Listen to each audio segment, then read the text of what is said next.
गुजरात में ये शिपमेंट आया था, जिसका कोई अता पता नहीं है, जिसकी बाजार में कीमत 1,75,000 करोड़ है। अब ये इतना बड़ा ड्रग का व्यापार, जहां एक शिपमेंट 1 लाख करोड़ से ज्यादा है, तो आप समझ सकते हैं कि देश में ये हीरोइन का व्यवसाय लगभग 5 से 10 लाख करोड़ का हो सकता है। ये संभावना है। केंद्र सरकार ने और मीडिया ने बॉलीवुड में जिस किसी से 200-300 ग्राम ड्रग मिला, एक हफ्ते 10-10 दिन तक मीडिया ने चलाया, लोगों को जेल भेजा और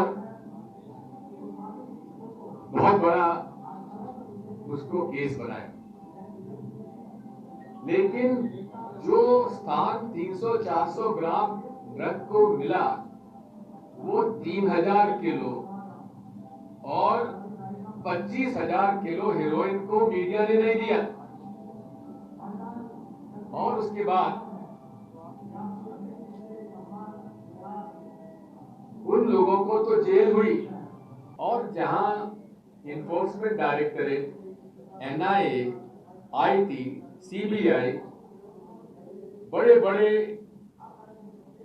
प्रकरण अपने आप को उसमें शामिल होने का बताते हैं, और आजकल तो एक प्रथा बन गई है कि अपने राजनीतिक प्रतिद्वंदियों को झूठे ED, IT, CBI के छापे डालकर उनको परेशान किया जाए, और अगर वो भाजपा में शामिल हो जाए तो केस समाप्त कर दिया जाता है। ये भारतीय जनता पार्टी का और मोदी शाह सरकार का काम करने का तरीका है।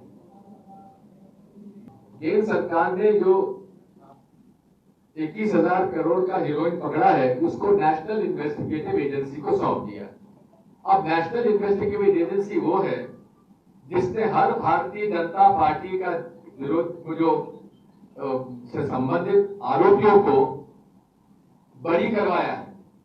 जहां प्रोसिक्यूशन का ये उद्देश्य होता है, लक्ष्य होता है, ध्येय होता है कि अपराधियों को जेल भिजवाएं, लेकिन मोदी शाह सरकार के अंतर्गत नेशनल इन्वेस्टिगेटिव एजेंसी ने उन सब लोगों को बरी करवा दिया जो कि आतंकवादी गतिविधियों में शामिल थे।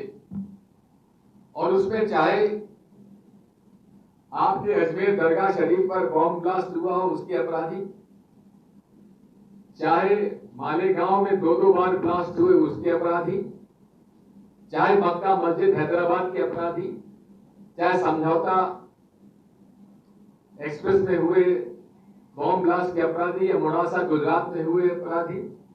बात यही है, नेशनल इन्वेस्टिगेटिव एजेंसी पर हमको भरोसा नहीं है। वहां वही वकील लगाए जाते हैं प्रोसिक्यूशन की तरफ से जो कि अपराधियों को कन्विक्शन की बजाय उसके एक्विटल के लिए बहस करते हो। ये मेरे पास प्रमाण है जो मैं देता आया हूं। हम मांग करते हैं माननीय सुप्रीम कोर्ट से, माननीय हमारे प्रधानमंत्री जी से, कि इतना बड़ा जब रैकेट पकड़ा गया है, जहां 1,75,000 करोड़ का एक और 21,000 करोड़ का एक, लगभग 2 लाख करोड़ का हेरोइन केवल 1 महीने के अंतराल में पकड़ा गया है। इसकी जांच नेशनल इन्वेस्टिगेटिव एजेंसी को सौंपा गया है। वहां एक सुप्रीम कोर्ट के जज के अंतर्गत इसकी जांच करवाई जाए, और सुप्रीम कोर्ट का जज भी ऐसा हो जो कि हमारे लीडर ऑफ ऑपोजिशन के और CJI और केंद्र सरकार की जो CBI डायरेक्टर को अपॉइंटमेंट की कमेटी है, उसी के माध्यम से ये under this judicial scrutiny of either a sitting court judge, Supreme Court sitting judge or a retired Supreme Court judge, उनके नेतृत्व में ही इसका इन्वेस्टिगेशन होना चाहिए।